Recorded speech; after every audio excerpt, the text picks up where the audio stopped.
Quand on utilise une méthode par le chiffre d'affaires, en fait, on utilise une méthode qui met en avant la capacité à générer du chiffre d'affaires, des ventes. Ce qu'il faut savoir, c'est que quand on a une société ou un fonds de commerce, le but du jeu, c'est de gagner de l'argent, donc c'est une recherche de rentabilité. Donc il est pertinent de retenir des méthodes qui sont basées sur la rentabilité du fonds de commerce. Et l'une de ces méthodes, c'est l'évaluation par l'EBE. Alors l'EBE, c'est quoi? L'EBE, c'est l'excédent brut d'exploitation qui en fait va affiner la méthode de la marge brute.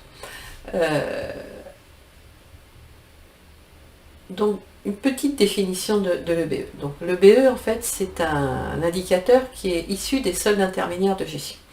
Les soldes intermédiaires de gestion, c'est quoi? C'est en fait une autre manière de présenter le compte de résultat.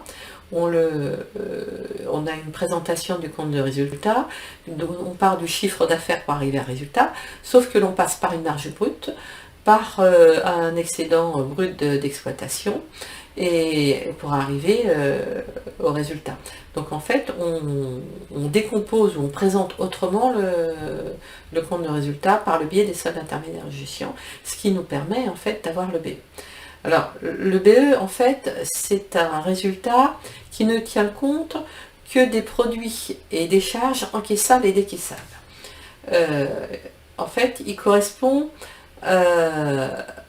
à tout ce qui est décaissé et encaissé par l'entreprise, et donc ça veut dire qu'on ne prend pas en compte les flux qui ne sont pas des flux encaissés et décaissés, ce sont des flux d'amortissement ou de provision.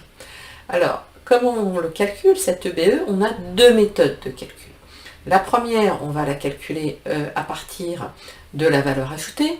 Quand on reprend les soldes intermédiaires de gestion, donc on a chiffre d'affaires, marge brute, valeur ajoutée et EBE. Et donc à partir de la valeur ajoutée, on peut calculer le BE. On peut aussi calculer le BE à partir du résultat net. Donc vous retrouverez sur les slides les formules. Je vous propose un tableau des soldes intermédiaires de gestion sous format Excel qui vous permettra, en fait, à partir d'un compte de résultat, de retrouver le BE si vous cherchez.